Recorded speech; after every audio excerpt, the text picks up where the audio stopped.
Hey everybody, Jack Acid here, bringing you round 8 of the F1 2012 I Am No Expert Career Mode series, and as you can see we're competing here at Valencia in Spain and have some overcast here. Team objective is to finish 12th, and speaking of overcast, let's take a quick look at the weather. And as you can see, no rain scheduled for race day, but pretty significant chance in qualifying, but no matter, have to set up the car the way that we want it for race day, in this case going to be a dry setup. And I've gotten this set up from Race Department, and I don't remember the user's name, but I'm sure that you could match up some of the posts there with what I've got listed, and seem to have pretty good success with it, and hoping that I can actually make up some ground and do well in qualifying. Haven't had a whole lot of success with qualifying on professional, but seem to have no problem moving up the grid on the actual race day. So it hasn't really worked against me in terms of points, but it is frustrating when you can't get good times. So starting out here at the beginning of Q1, and you can see that the weather is still kind of looming here, but no rain yet. And as we skip ahead to the end of our second hot lap, able to get P1 momentarily. Gonna go ahead and pull it back in the garage and watch the times roll. And as you can see here, holding P2 late in the session, and you'll see why as we zoom out, the track got very, very wet, fortunately for me, and that undoubtedly helped my time stand, but being that it's Q1, it's really not that big of a deal. Really didn't need the weather to get into the top 17, but now as you can see here in Q2, extremely wet track, and if anything, that's probably going to hurt me now. Have to get into the top 10 in order to move on. So going to go ahead and throw on the wet tires. That's a recommendation of the engineers. Going to take her out and see how she feels. And don't forget, we are running a dry setup. We had to set that up in Q1, and it has to stand through qualifying. So you can see just how wet the conditions are. Going ahead and changing my fuel mix right away. And here in turn 4, sliding off the track already. And have to allow Grosjean to get by there. Of course, this is just qualifying, but already getting heat from another car behind. And this would end up being very, very difficult, and car not feeling that good at all for these conditions, and that's not really a surprise. You can see as soon as I hit the finish line there, I get up into P3, but I'm immediately pushed down to P4, and now at the end of lap 2 already pushed down into P13, so going to try and improve my time. Remember, we need to finish this session in the top 10 to move on to Q3, and able to get up into 9th position. And don't forget, because we are on the wet tires and we are expecting a dry race, I really have no concern about the wear and tear of the wet tires. Gonna go ahead and continue doing laps until my fuel runs low. As you can see, I'm being signaled by the engineers to come into pit. Gonna go ahead and give it one more go around though, because I want to get higher than 10th if I can, just to give myself some comfort zone. Bruna Senna hanging out there in P11, and you can see able to improve our time but not our position. So still at risk of falling out of the top 10, but now skipping ahead to the end of the lap here, coming in basically with no fuel. I did run out of fuel, or you know, I'm on such minimal fuel that I'm basically just barely getting around the circuit, which has happened before. That was a risk I was willing to take, even at the expense of time, because I wanted to try and improve. But you can see that as the session goes on, just under the last handful of minutes, bumped down significantly at the last moment, and to add insult to injury, losing out to our teammates, so qualifying a miserable 15th, and Ricardo there in 14th. So basically my gamble did not pay off. As you could see, the weather started to dry out at the end. Did not give myself enough time to go out and set some better lap times, so now it's time to lay in the bed that we've made for ourselves, and as you can see, weather much better today. And the team objective has been adjusted. Going to set our sights for 13th position. So taking a quick look at the starting grid, Fernando Alonso on pole position. And not a lot of surprises there in the top part of the grid. Moving down to the midfield, you can see that they're aiming P15. And Sergio Perez, Raikkonen, and Di Resta qualifying 16th, 17th, and 18th. And that's very surprising. Not sure what happened to them in their qualifying session, but obviously a pretty miserable start for those guys. So before we get started, going to take a quick look at our pit options here. Going to go ahead and start on the options as I have all year and change my fuel strategy to normal. Don't want to go out with the extra fuel, and haven't had any problems with that so far. Maybe I'm a little bit superstitious, but kind of sticking with my guns with what I've been doing. Have not put much time on trying starting off on the primes out of the top 10, much like I did for 2011. And the reason for that is simple. If it ain't broke, don't fix it. Haven't had any problems starting off on the options, so not about to change that now. And here we go, here at Valencia, looking at the back of Bruno Senna and the Williams, and there's Daniel Ricciardo speeding off on the left-hand side, now getting swarmed by Kimi and the Lotus, coming around turn 1 into a very, very slow turn 2, and there's Sergio Perez in the Sauber looking for some real estate, coming through here, and slight contact with Schumacher and the Mercedes, and trying to maintain P10, coming around turn 3, as Schumacher yields, and has to give up his position as I'm trying to take the inside here. And very, very tricky contact from behind. No warning from the stewards, getting around Nico Rosberg in the Mercedes and up into P7. So the AI getting very, very slow through turns 2, 3, and 4 and able to exploit that, but coming down into sectors where I've had a lot of problems, namely this one, trying to maintain an inside line to keep Nico behind, and an extremely slow turn here just over the bridge, also trying to keep Nico in my rearview mirrors, speeding out here down along this very, very long sweeping left-handed bend, and you can see the gaps now expanding here in lap 1. And Valencia is known for being extremely fast and difficult to overtake on. You wouldn't know it watching the race this year in real life, but generally speaking, prior to this year, not a lot of overtaking, especially as the race has gone on, and that seems to have translated to the game, generally speaking, of course. Now looking at the back of Webber, trying to make up some ground here on lap 1, would love to get ahead of the Red Bull and try and maintain that position until my pit stop, but as you can see, 14 laps to go. Pretty long circuit, not a very short race. Having a look on the inside of Mark Webber here at turn 17, and you can see riding up over the curb, but able to get around Mark Webber there. Now staring at the back of Felipe Massa, coming around these very fast corners of turns 19 and 20, and Mark Webber not giving up easily. The AI is very quick through these sets of corners, and you have to be taking corners 19 and 20, typically in 6th gear. Now contact from behind. Sounded like Mark Webber either hit the wall or the back of my car. Did not feel any contact with my car, but all of a sudden Mark Webber now being replaced by Pastor Maldonado for P7. So something has happened to Webber, and he's now fallen back. I'm not exactly sure how far, but not too worried about it as our car seems to be just fine. And you can see the gaps behind expanding now, and skipping ahead further into lap 2, you can see hitting a purple sector in sector 2. Still have Felipe Massa in our sights, so that's good. The AI is not pulling away from us. And again, you can see that there's no real threat for anyone to overtake us right now. But again, it's so early. Certainly do not want to count our chickens before they hatch, coming around at the end of lap 2. And this is a very tricky braking area. It's very easy to lose the car as you try to come down and get your speed and entry right, coming around the final hairpin. Now skipping ahead to the start of lap 4, and you can see that Maldonado is all over us here, starting to lose my focus coming around these first couple of sequence of corners, and definitely in his clutches, getting my entry point wrong there, rolling up over the curb and starting to lose grip of the car and accelerating out, and now trying to keep the Williams behind, and you can see very close contact with the wall there, and gonna have to try and do my best to not make any mistakes. This is one of the most difficult 2 sets of corners on the circuit for me, able to manage that pretty well, not coming down to the very slow turn 10. And don't want to roll off the side of the circuit, and able to keep all 4 wheels on and accelerating out.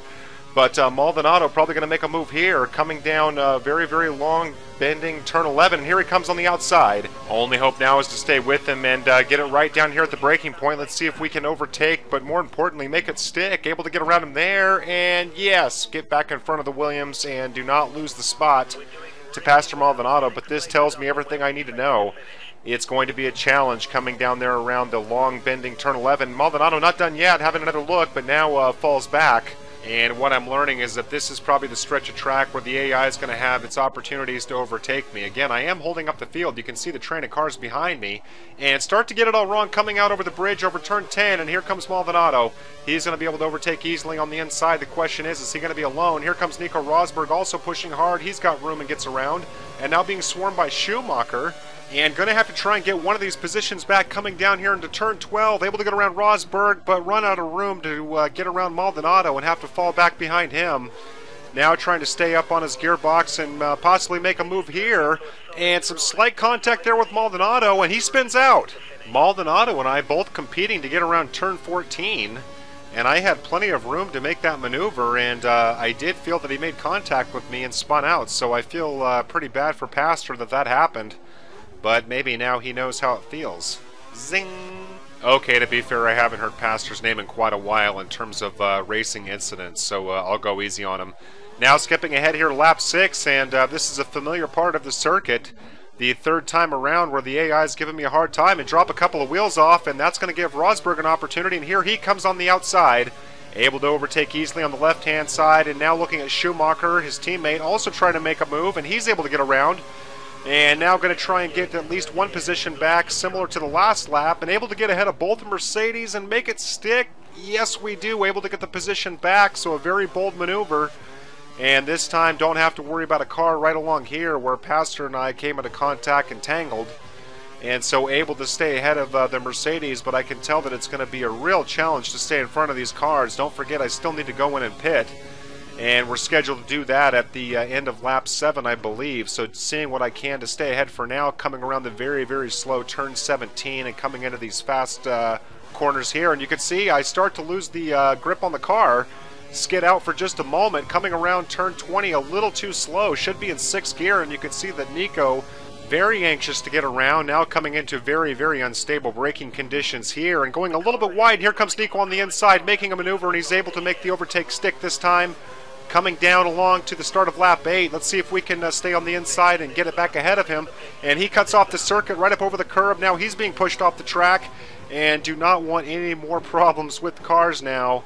I feel like I already got away with one just a little bit with Pastor, and have to yield the position to Nico for now, and my only real hope is to try and stay up with him and ideally get that position back, maybe play his own game and try and get it back around turn 12, but that's going to mean staying up with him, turning my fuel mix back down to standard, don't want to burn off too quickly.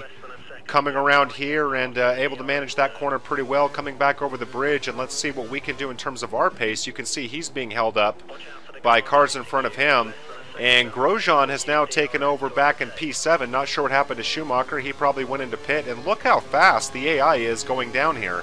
I have no hope of catching these cars in the straights, and here comes Grosjean. He's thinking about making a move, but he's going to run out of circuit, and he's going to have to yield and fall back, and you can see that I'm now very spooked going off track there, and somehow able to stay in front of the Lotus. And the AI in front, you can see, even though they had such a good launch coming through that long, straighter part of the track, that they slow down pretty significantly through the corners, and that's giving me a little bit of hope. Gonna go ahead and change my fuel mix back. You can see a lot of schizophrenia trying to manage that, and am I gonna be able to make a move here around turn 17, able to get back in front of Rosberg? And that's very surprising, really wasn't expecting that, basically a gift. Did not think I was going to have any hope of catching Rosberg before going into pit, but of course that does bring us to the fact that we do have to pit. And if in fact Nico goes into pit with me, that overtake is very significant because it means staying ahead of him unless there's a major disaster in the pit lane. And thus far have not seen any instances in this game series where the pit crew can really blow your chances, like putting on a tire. That would actually be a very cool include for a future release, having you know, some kind of chance for a really poor pit stop. But you can see here getting out in 4.327 and beating out Nico. So that's good news. That's one of the fastest times I've seen this season. And so not exactly sure what dictates that, but not going to complain. Don't want to cross the white line coming out of the pit lane. That will trigger a penalty. Now going out on the cold tires, and the game is very, very touchy about those cold tires. It actually does take a while before you can feel the grip. So now skipping ahead to the end of lap 8, which is our out lap from the pit stop. Able to stay ahead of Rosberg, and you can see passing our teammate Ricardo in the pit lane and up into P6. So here at the start of lap 9, finally nice to get some heat in these tires. And just want to make sure that we keep it on the rails as we try and finish this thing up. And as you can see here in lap 10, going a little bit wide coming over the bridge, and now Raikkonen has overtaken Rosberg, and he's going to be pushing very hard down through here, down through this bending turn 11, and here comes Kimi along the right-hand side. He's going to be able to overtake easily, and here comes Rosberg trying to overtake on the outside, and he's not going to have any time, able to get back in front of the Lotus, but brake way too late and off track, and that's going to allow Kimi by easily. Now trying to get back in front of Rosberg, and it looks like another car stacked up behind him. You can see the train of cars. And don't forget, this is the corner where we had a problem with Maldonado earlier. Now changing our fuel mix to rich, trying to keep up with Kimi. Trying to make a move here at turn 17 and not able to do so. And going to have to fall back for now, changing my fuel mix back. You can see how schizophrenic I am, toggling with that fuel control. Most of it being driven by panic, by the fact that I can't seem to keep up with the AI. You can see that Kimi's pace is very strong. and going to be very difficult to keep up with him to get P6 back. So we're going to have to focus on keeping Rosberg behind us as we come around to the end of lap 10. And skipping ahead just a little bit here in lap 11, you can see that it's not going to take long before Rosberg's able to get by.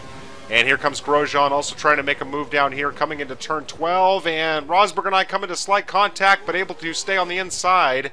And Rosberg not driven off the track. No warning from the stewards about contact. That was a little bit of a bump as we were both trying to get around that corner. But in the end, able to hold our ground. So now, very familiar setting here, coming up over the bridge and going a little bit wide. And that's going to give Rosberg yet another opportunity here on lap 13. Running out of chances, and he's also being hunted down by what should be Roman Grosjean because Raikkonen's ahead of us. And there goes Rosberg on the inside, and here comes Grosjean. He's going to run out of track, and our only hope is to not make too much contact with Rosberg. Wheel to wheel there, and I do hear contact from behind. Could be Grosjean and Nico coming into contact, but it looks like both cars are still running just fine. Trying to get my angle right there and starting to lose some grip on the tires. But Rosberg must be sick to death of me, that's for sure at this point. So now here at the start of the final lap, lap 14, and hoping to keep this train of cars behind us. And going to see how this shakes out. You can see that my teammate, Daniel Ricciardo, quite a few cars back. Looks like we'll be able to beat him with ease. But I am losing grip on the tires. Definitely having some problems with the primes. They're getting a little slippery here. And even though we're able to expand our gaps on certain parts of the circuit, on the flip side, the AI is able to clamp down. As you can see here, this is a very tricky turn, turn 8. Extremely slow corner and easy to go off track there. And had a lot more problems with that in last year's release, but have handled it on this race not too bad. So here's one of the big speed traps that I've been having a hard time with, and this is probably going to be the make or break for the race. Here comes Grosjean, pushing very, very hard, passing on the outside. Should be able to outbrake him. The question is, do we overshoot? And no, we do not. Get very conservative there, giving Grosjean plenty of room. And there is one major hurdle down, but we're not out of the woods yet. Still got some time to go, and starting to lose grip there. You could see starting to slide just a bit, and fortunately the AI was not right behind me, not able to take advantage. But here comes another long straight, and you can see me burning off my curves, desperate to stay ahead of the Lotus. And this time going a little too wide, running off into the clag there, and there comes Grosjean again, but he does not have an opportunity to get through. And drifting off there into the dirty track did not do any kind of wonders for my already bald tires. You can see Grosjean pushing very hard here through the last couple of corners. Remember how hard the AI pushes. And this is exactly where I was taken advantage of earlier in the race by Rosberg a number of times, and you can see taking a very inside approach there, and Grosjean not going to have an opportunity, and we're going to be able to finish in P7. So a very good result. Was hoping to finish 13th by the team, and obviously able to exceed that, and our teammate back in 12th spot. So able to beat him in the teammate challenge. So overall, a very good day. Taking a quick look at the results, Fernando Alonso getting the victory here, and followed by both McLarens there. And taking a look at the bottom of the grid, Bruno Senna, the only one with a DNF. And Mark Webber finishing down in 17th spot. Not sure what happened to him. And taking a quick look at the driver's standings, you can see that I'm currently in 9th position for the World Drivers' Championship. So again, not really much of a contender for that, but do like to keep my eye on it. Was running 6th at one time, but that's sort of fallen off.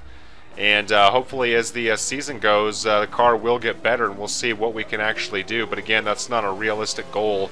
We just actually want to improve the car and ideally get an offer from another team, getting closer to Suzuka, but still got some time before that happens. I want to thank you guys for taking the time to watch this video. I hope you have enjoyed it. I have a number of videos for F1 2012 posted on my channel, including all the races of this season prior to this. And also working on a Forza Horizon series that I'm trying to post on every week, as well as a number of Forza 4 and F1 2011 videos with commentary. And you can find links for all those playlists in the description of this video. So thanks again for watching, everybody, and I'll hope to see you at the next one.